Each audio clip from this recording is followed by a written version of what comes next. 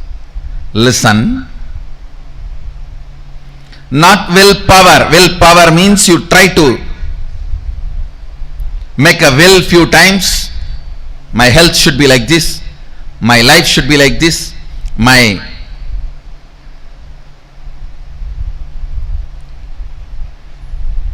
business should be like this. You make few will with the clear idea it is not going to be successful. And when that fails, you think, oh, it is not for me, this is not for me, and you collapse. That is what I call willpower. Actually, it is will arrogance. But will persistence means the number of times again and again and again your ability to create the will intensely is will persistence. Your will is made out of the material called persistence. Please understand. Water in the Ganga breaks the Himalayas not because of power but because of persistence. Not because of power but because of persistence.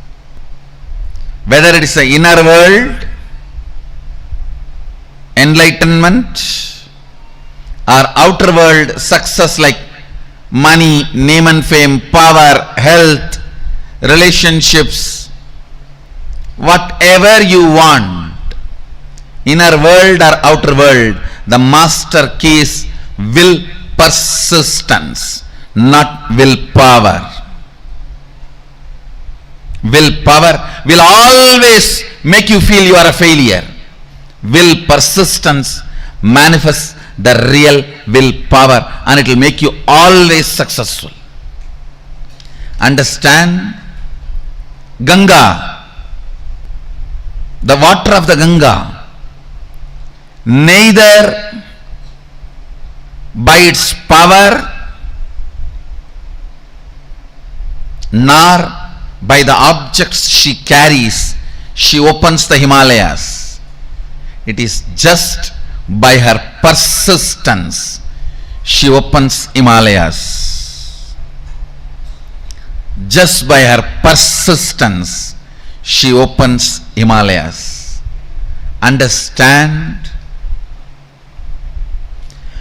Will persistence, not willpower. Whenever you use willpower, it has to happen.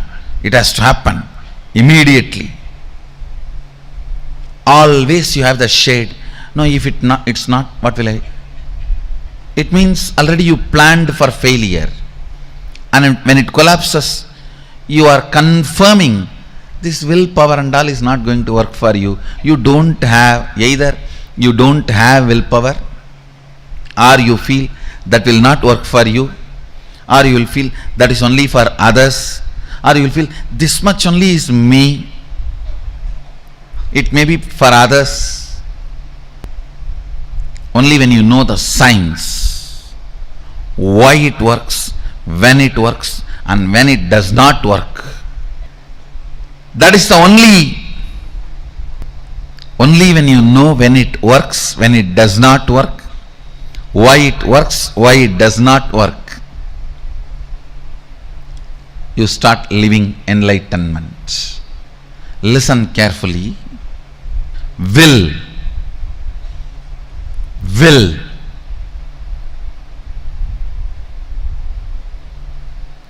will persistence means manifesting enlightenment and powers. If you decide to persist, that moment power starts manifesting. You don't even need to spend your whole life on persistence. Persistence is your decision without self-doubt. Persistence is your decision to persist. Persistence is your decision to persist and being sure about it. Willpower. When you use just will, you are not sure about you. What will happen if it goes this way or that way? With will persistence, you are sure anyhow how you are going to be. Look at every step in your life. All your patterns of withdrawing from life, all your decisions to withdraw from the life comes from your will arrogant decisions.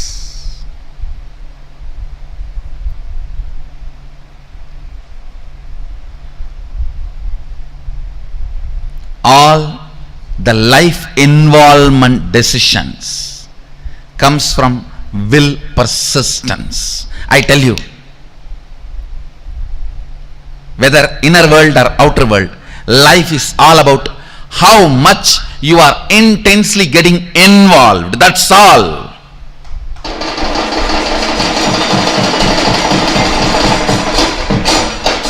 The intensity with which you get involved with the life.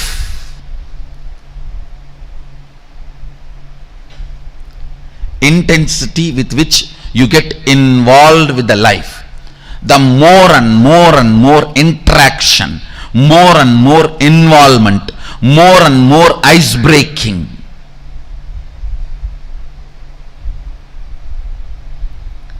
Will persistence is all about life.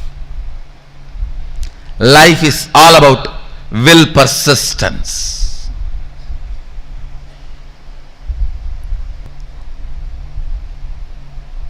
Will arrogance is failure. Will arrogance means I'll try to create a will. If it is successful, then I'll believe this philosophy.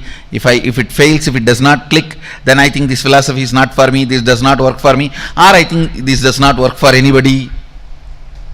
All this is what I call will arrogance.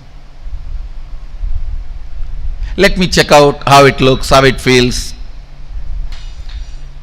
The one and only way you will build will persistence is through Sangha.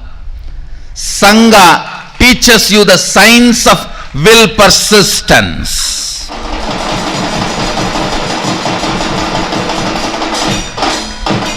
I tell you, stupid are those who say, oh, what is there in building temple outside? God is everywhere. And why do you put all your time, energy, money in all this? I tell you, when you build a temple outside, all the things required for it, creating a Sangha, creating, inspiring people, enriching, causing, everything, teaches you the science of will persistence, and you become enlightened. By the time Sadashiva sits on the temple you built outside, he already is sitting on the temple which you built inside.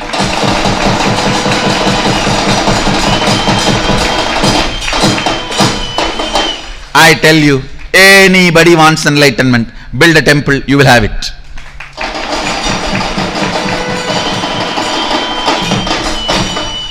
Because building temple is not a joke. You need to work with so many people. So much of involvement with life is required. And I also commit with you guys, Get involved with life. Get involved with Sangha in a very organized, systematic way. I am responsible for your enlightenment and manifesting powers. When I say, I'll do it. When I say, I'll do it. Will persistence does not take time as you think before practicing will persistence. You always think, oh God, will persistence means I have to persist whole life. Actually, your whole life is nothing but the moment you have in your hand. Persist in that few moments you have in your hand. That's all is required.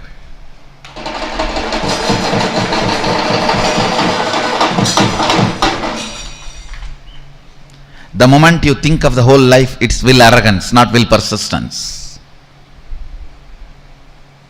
The moment you decide will persistence, simply you start manifesting Sadashiva.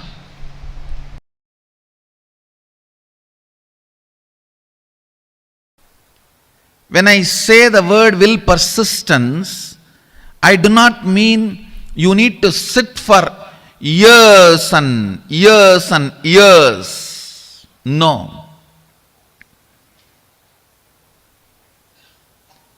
It is a simple decision of more persisting. Listen carefully. Listen. This is the essence of the whole session. This is will persistence means decision not to give up on you. Decision not to give up on your intention to be. Listen. There are only two parts in your inner space. One, will persistence. Another one, giving up. Either you give life to the thought current of giving up or to the will persistence. Your decision to give life only to will persistence and not to give life to giving up thought current is all I call will persistence. Listen.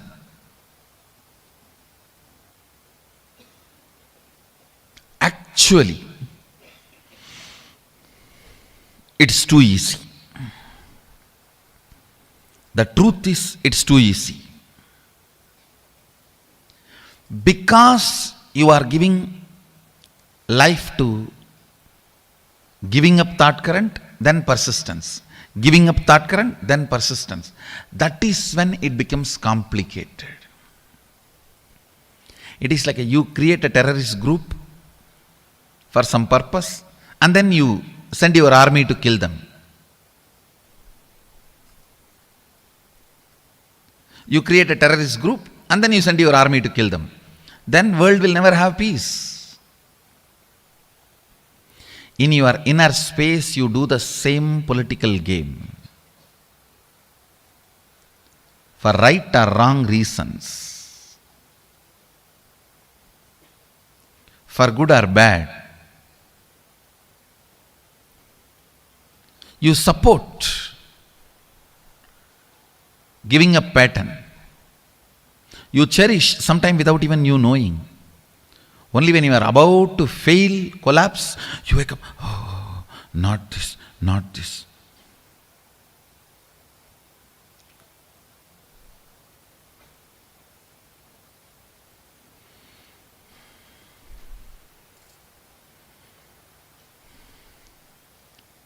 Having an alarm in your life to remind you and hold you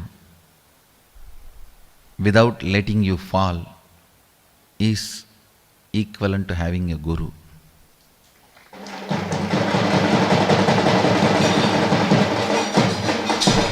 Guru is all about that only. An alarm which rings every day between 8 to 9.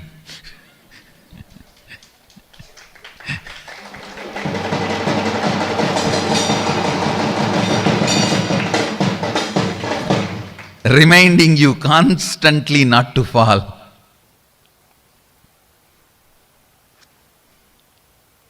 And empower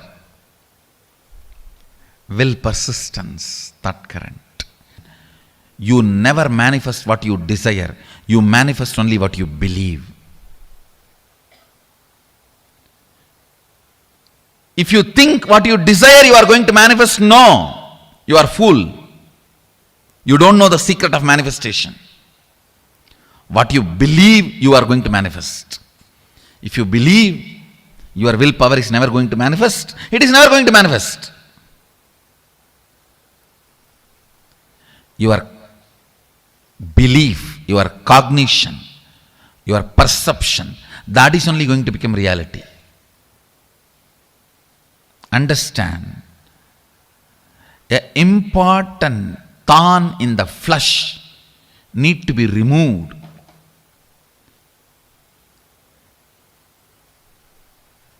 The pain point need to be removed from your inner spaces.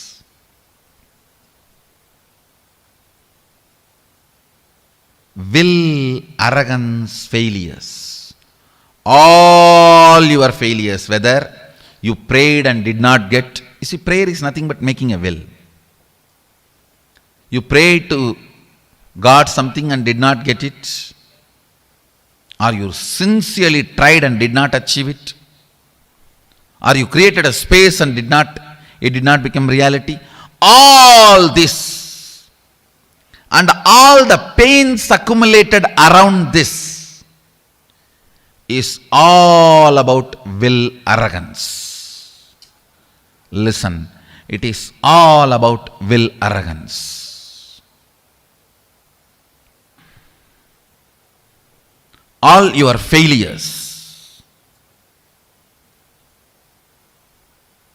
whether you failed in your own sadhana, spiritual practice, or you failed in your prayers, you failed in your efforts, you failed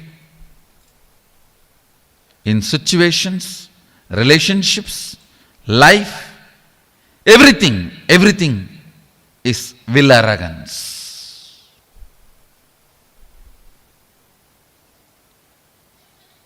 If you understand, by its nature, will arrogance cannot become reality. By its nature, will arrogance cannot become reality.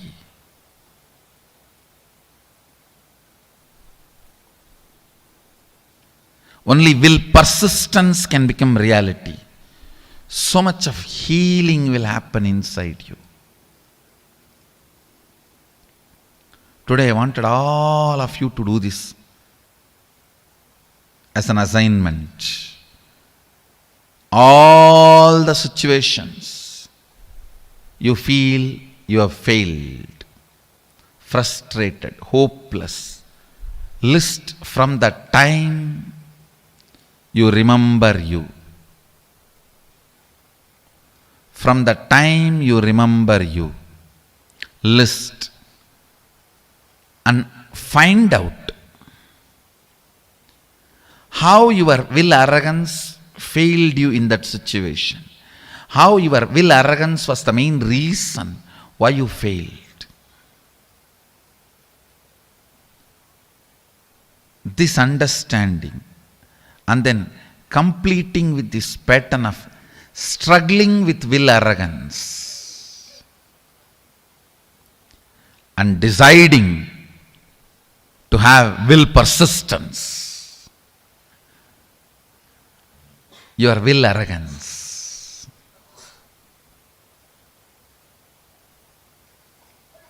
is the source of all the pains.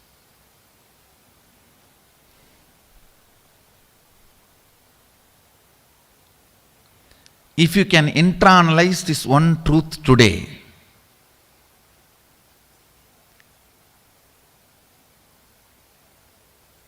tons of past sufferings will be healed in you. I wanted all of you to do this as an assignment today. From the time you remember, you write down all the failures, frustrations, hopelessness, situations when you collapsed, when you gave up, when you felt you have not achieved what you want, you felt loss, whether it is personal, health, professional, career, life, prayers, spiritual, anywhere. Pen down all the failures and analyze each one. How the will arrogance collapses you, fails you. Will arrogance means trying half-heartedly, failing, and then blaming yourself. You can never achieve it. Trying half-heartedly, failing, and blaming yourself, you can never achieve it. Vicious circle is will arrogance. Virtuous circle is will persistence. Will persistence means deciding whatever happens, I am not going to give up till my intention to become reality. Nothing can stop me. If my intention to be is Shivoham, till that happens, I am not going to give up. I am going to be persisting. The will persistence.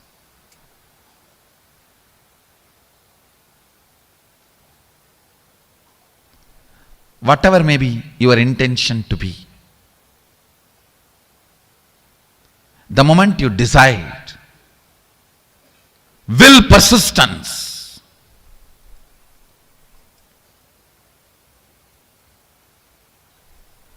you will see so much of healing, healing, healing, powerfulness, powerfulness, powerfulness.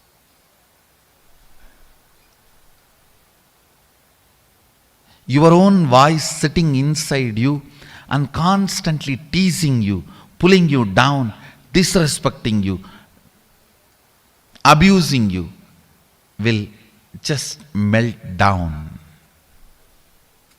You don't have any other enemy other than your own will arrogance voice from inside.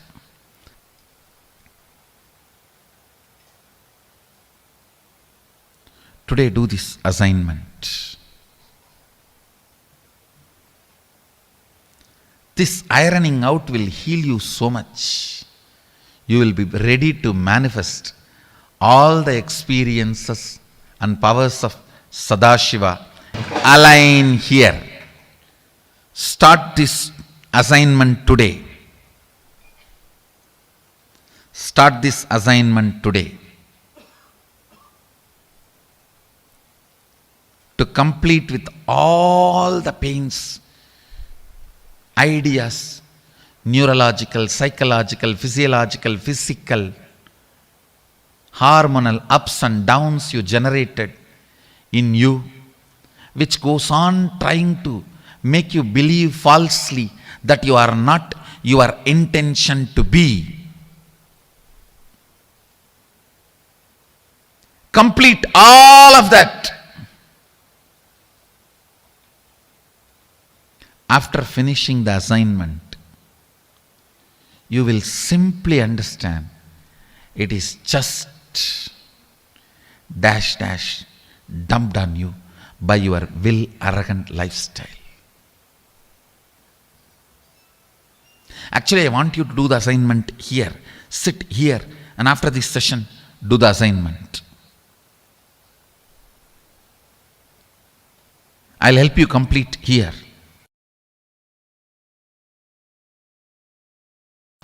Bringing pure questioning back to your life, bringing seeking back to your life is what I call completion. Understand? It happens only by will persistence, not by willpower. Sometimes people come and tell me, oh, 10 years I had persistence. No, you had willpower. Persistence never brings you tiredness and boredom. You never had persistence.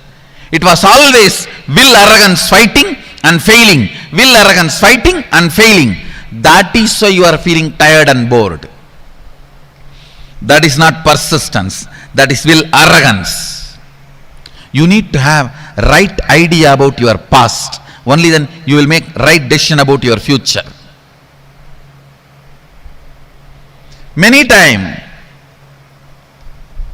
the tug of war which you continue to have with your will arrogance, you call it as will persistence. No. Will persistence is different. Will arrogance is different. In will arrogance, every time you only fall into powerlessness and repeat the same stupid cycle. In will persistence, every time you are one step ahead. You are one step ahead. You are one step ahead. So you will never be bored. You will never be tired. Tiredness and boredom is the quality of will arrogance, not the quality of will persistence. Will persistence never brings powerlessness about you or about others. Will arrogance always brings tiredness, anger towards you and others. Will arrogance is different. Will persistence is different. Will persistence becomes will power, not will arrogance. Will arrogance becomes only will failure. Will persistence becomes will power. Will arrogance becomes only will failure. Will persistence suddenly makes you young and you start from the beginning. Come on, start 1, 2, 3.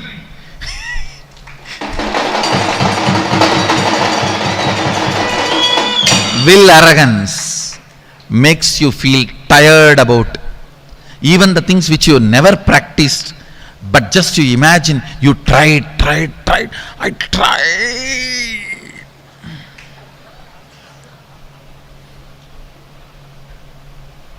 It means you just need kadka pudi. I tried. It is not coming. Will arrogance is different. Will persistence is different. Persist. Persist. Persist. Naham manye suveteti. Nona veteti vetacha. Yonastat veda tatveda nona vedeti vedacha. You may know something, you may not know something. Knowing what you know and knowing what you don't know is itself knowledge. Will persistence, will persistence, will persistence.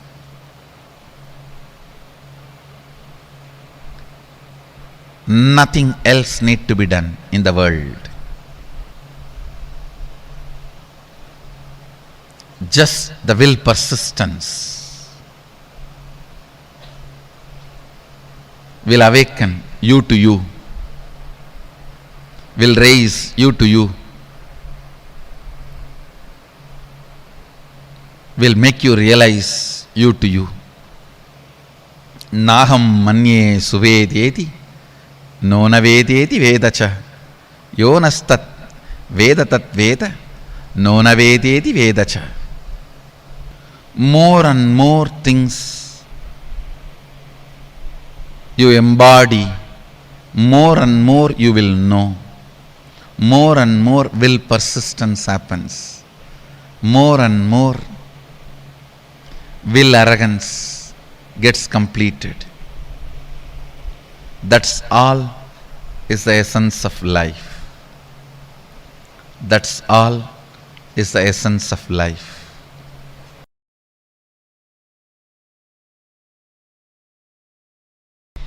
At certain level,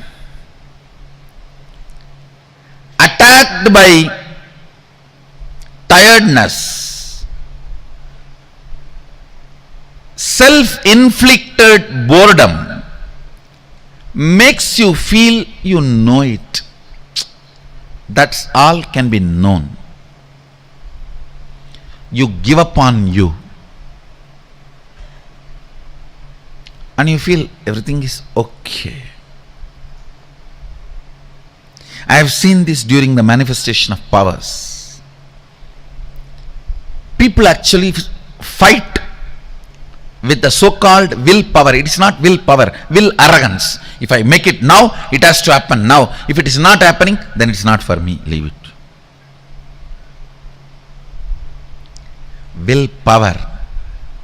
What do you think as willpower? Is nothing but will arrogance.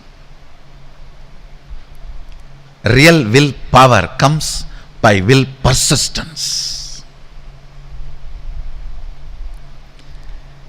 When you are bit by the snake called will arrogance, and that poison spreads inside you as tiredness and self-inflicted boredom. I've always seen this. When people first start seeing me, they are all excited, go gaga about all over. If they don't convert that excitement into responsibility and assimilate it as part of them, then slowly, that's the difference between fan and devotee. Fan just fans away all the excitement. Devotee makes the excitement into responsibility. Whoever has converted their excitement and devotion into responsibility, they will never be bitten by tiredness and self-inflicted boredom. Understand? I am using two words. Tiredness can sometime can come even externally, but boredom only from internally it can come. That is why I am using the word self-inflicted boredom. When these two attacks you, you come to a decision, that's all for me, leave me. When you say, that's all for me, leave me, your life has ended. Your life has ended. Even I don't tell that. Even still I sit and work. How can the system be more and more stronger, so it can radiate more and more? It can manifest more and more. It can support more and more. It can share more and more.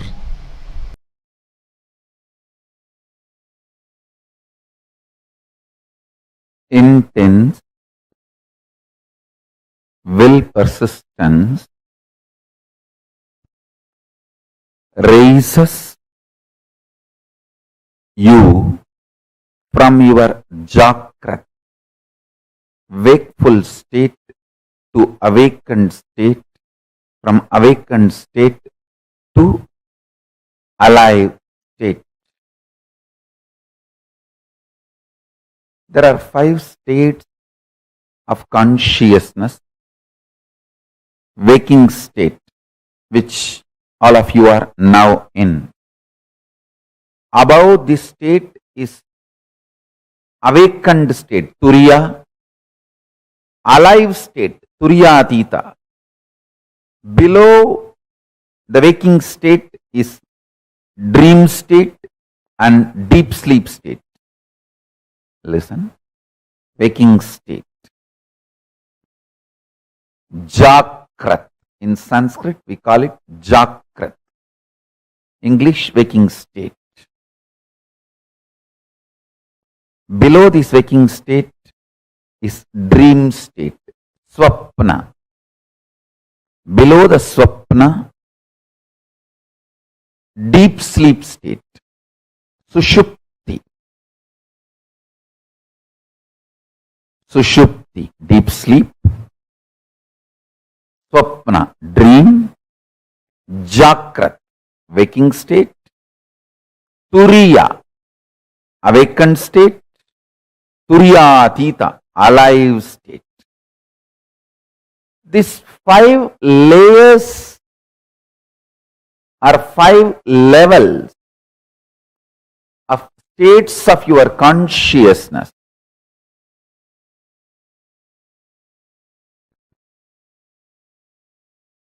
is your life.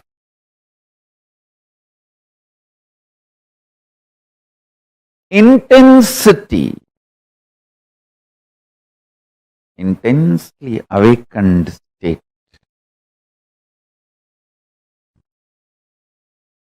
leads to alive turiyatita in you. I tell you, neither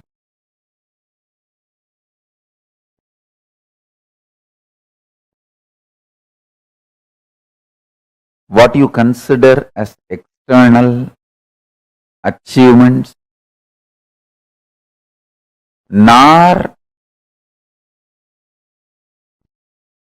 the external capabilities can define you. They can all be one of your glories, like one ornament, but they cannot be the definition of you. Definition of you is in which state you feel cute about you. Do you feel very cute about you sleeping all the time? Or do you feel very cute about your dream state? Do you feel very cute about your waking state? Or do you feel very cute about your awakened state? Or do you feel very cute about your alive, all-powerful state? In which state you feel very cute about you all matters. Stop wasting your energy in making others feel cute about you. Understand, the whole world is stupid, dash, dash, dash, frustrated, beep, beep, beep, beep, beep, beep, beep, beep. Understand? Nobody feels cute even about themselves. Why will they feel cute about you? Just dump the shit of putting your energy and attention, time, treasure, talent in making others feel cute about you. Pooh.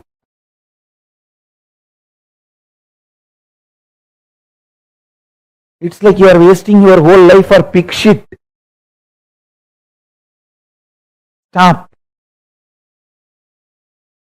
Decide in which state you feel cute about you. That's all is life.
will persistence is more powerful than force.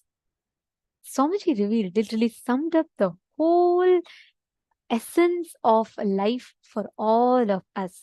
How our will persistence is more powerful than force. Swamiji revealed, right? How Ganga does not break Himalaya by her power, not by her might. She breaks it by her persistence. She doesn't break it because of force, but because of will persistence. See, will persistence is nothing but your decision without self-doubt. Any decision without self-doubt is your will persistence. When you decide, even the cosmos has to listen to your will. Can I request each of you to post what you understood as will persistence? Nithyanandam, this is a very important session. So can I request each of you to post? What did you understand as will persistence? Come on, Ma Agama Priya, Ma Itsk, and we have Madonna, Ma Ankita. Where is Anisha? All of you could please post.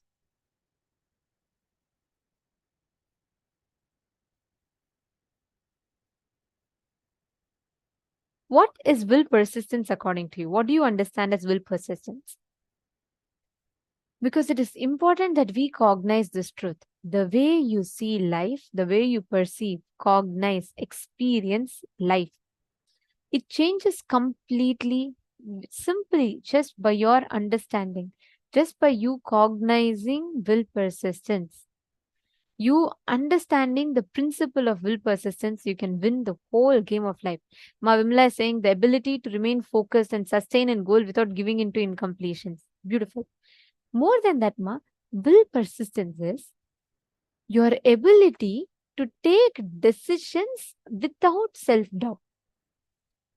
It doesn't even mean you have to keep doing. Of course, one of the meaning is that. But it is not about the action, but about the thought current. Means, for example, let's say the first time you're stepping into your putting a startup, you have the will, like you have such a strong desire to become a millionaire. Even after 10 times you fail, the intention to be a millionaire should be the same, as strong as how it was in the beginning. Your intention not getting impacted by the ups and downs of life is will persistence. Means whether you can fail 10 times, but your intention should be as strong as it was the first time. You may not be able to manifest everything correctly the very first time, but your intention, your ability to decide, your decision-making mechanism should be with the same strength as you did the first time. That is will persistence. Most of the times, we beat up our individual self without understanding, without experiencing, cognizing what is the exact situation, what is the exact reality in front of us. We're so busy with our own assumptions of reality, and we operate in life out of that. Catching yourself from that and operating with the right powerful cognition is will persistence. Catching it? Yes, Ma Forum Limaye, that's right. When you're not tired by life, you're will persistent. Which means, let's say you have the intention to be Sarvajñapita Yajaman. You may try 10 times, you may not manifest a single penny, but even 5 years later, your intention should have the same vigor and strength. Without giving up, without letting the incompletion of, oh, all these years I tried, so it's not really happening. So let's see, if I can do, I will do. That is not will persistence. Your intention, the strength of your intention, not changing based on situation, is will persistence. This one truth that Swamiji has revealed, will persistence is made of bliss material. Only happy people can be successful people. If you are sad and depressed in life, you can never be successful. Sick, depressed, sad people can never be successful in life. Sickness is not physical sickness, your mental sickness. There are so many people who will have physical disabilities, but they have achieved amazing feats in their life. How? It is not about the physical sickness, it is about the mental sickness. Means many people have all the things needed in life. They have wealth, they have time, they have knowledge, but just because their inner space is not ready to take on responsibility, they skip taking responsibility. See, will arrogance and will persistence have different qualities. You will see many times the decisions that we make in life are out of will arrogance, not will persistence. Like, for example, tiredness is will arrogance, youthfulness is will persistence, boredom is will arrogance, energy to restart, to manifest, to claim, manifest the reality whenever you want is will persistence. Powerlessness and self doubt about yourself is will arrogance, powerfulness and your experiencing completion with yourself and others is will persistence. Anger towards self is will arrogance. Immense love towards self and life is will persistence. Now, I request each of you to take a few minutes and you're going to be writing down all the situations in life where you took a decision. Let's say you decided this time I really want to be successful in business. You take a step. But you felt frustrated because the business never took off well. Take a few minutes, write down all failures that you experienced in life. You can just do it for yourself. Please write it down. You don't even need to show or post it in the chat.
slowly relax.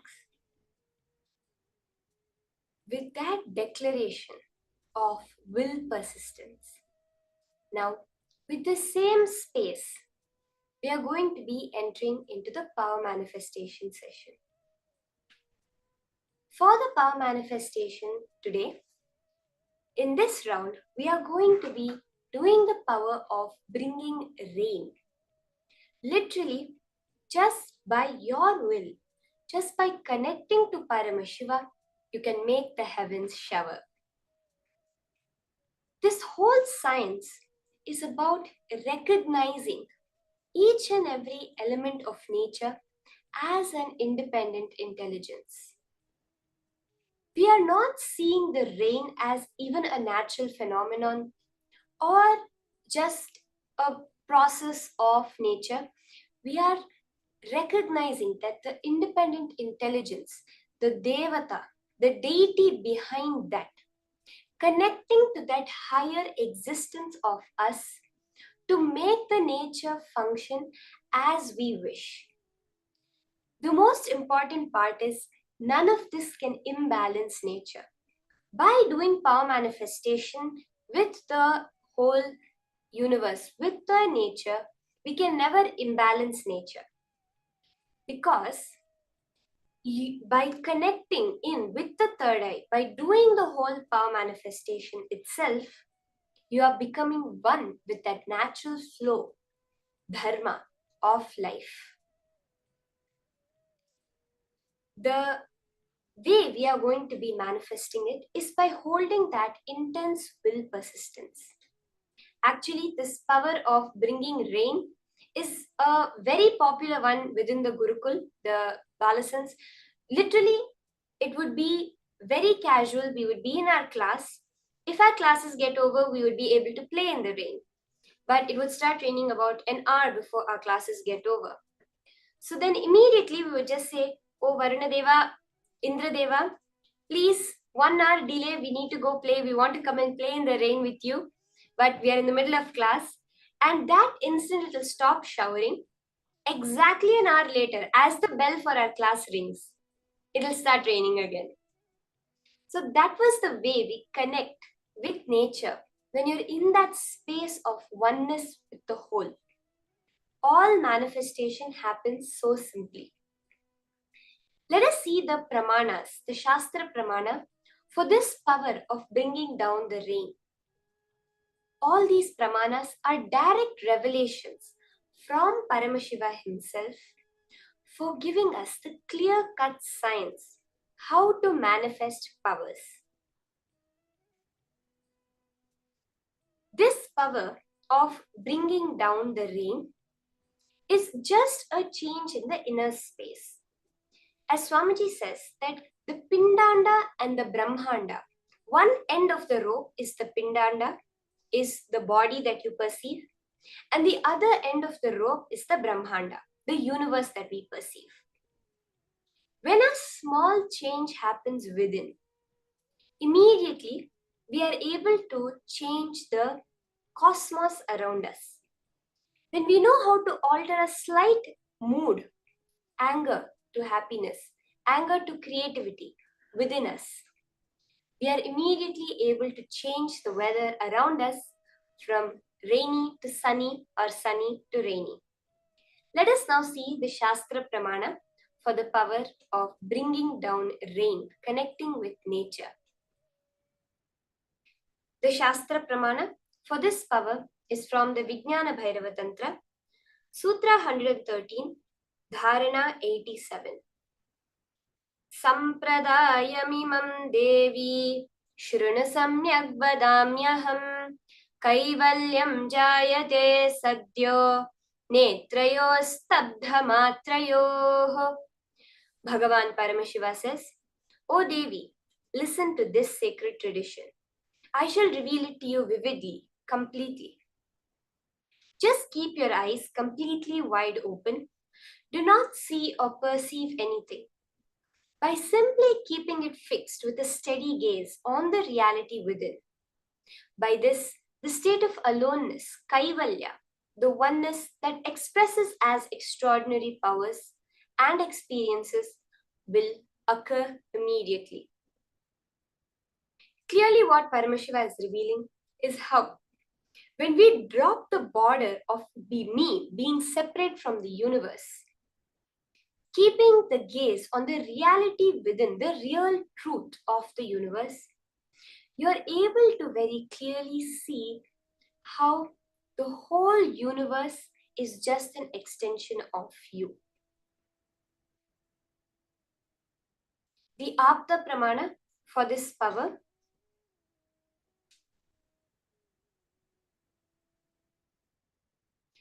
we see very clearly from the life of Savitri, which Swamiji will be narrating to us now.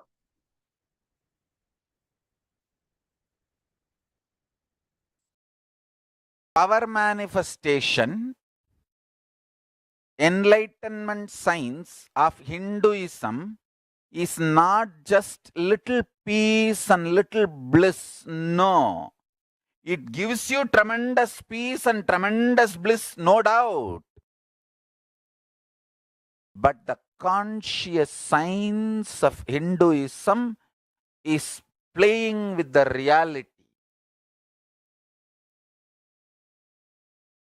One chaste woman who does not want to lose the husband for some reason because she loved him so much, she just stopped the sunrise. And it is true.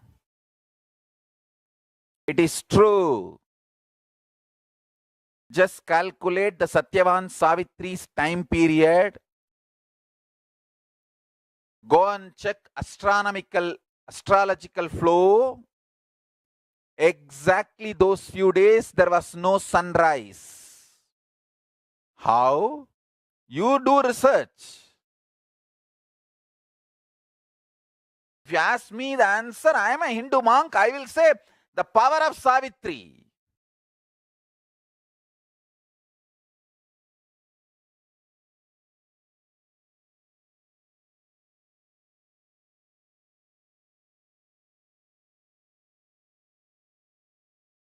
You can try to find out whether there was any huge dust cloud formed between earth and sun, so the sun rays did not reach the earth. Whatever, you do all that research. But I tell you, it happened. It is a fact.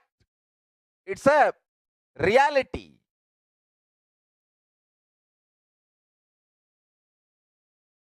Savitri was able to stop the sun rays falling on the planet Earth for few days. Chastity.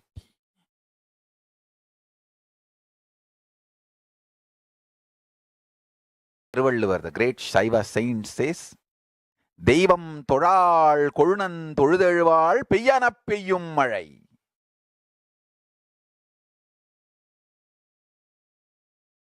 Toral means not worshipping, no need to be worshipping. It means she experiences husband as God so strongly, she is connected with the Paramashiva component of her husband, the conscious component of her husband. She does not feel the need to worship any other god separately. That kind of a strong, chaste woman, Peyana Peyum Malai.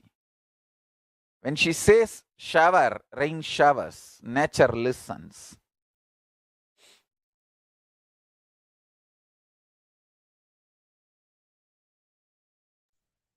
So, as we just saw, Swamiji so beautifully reveals the science of how Savitri was able to connect with the nature just by her very existence. The one command she gave, the sun did not rise. The same way Swamiji has demonstrated in his own life during the program where a festival was supposed to happen and Swamiji stopped the sunrise, delayed the sunrise by almost 40 minutes. Let us listen to this incident also from Swamiji's own mouth.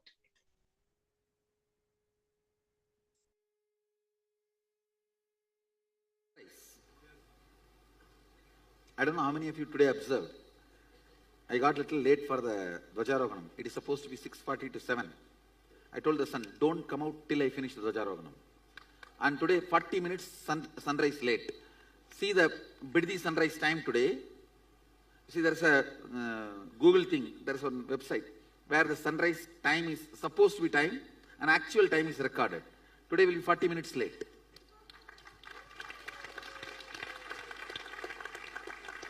You want to see? It was actually only after I came out, finishing the Dvajarohanam, sun was even seen in the east. Not because of cloud. Cloud means he will be seen higher.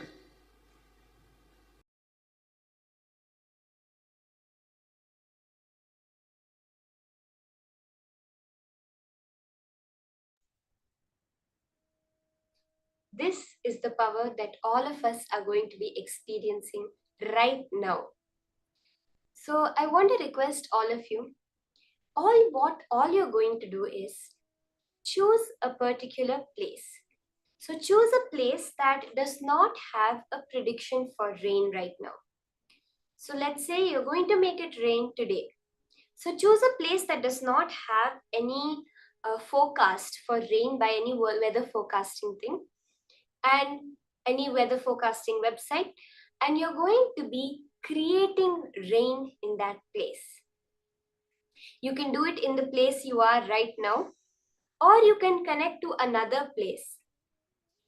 All we are going to do is connect to Swamiji in that intense space of oneness.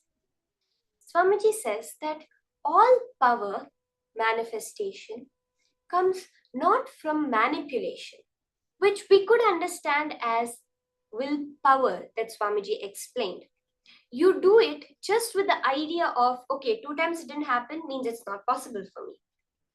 Do it from the space of will persistence, which is oneness with everything around you. Swamiji has said that it will happen, so it has to happen. It is happening, whether I'm seeing it or not. Okay? So are we all ready to get into the power manifestation? Start with opening up the AccuWeather website.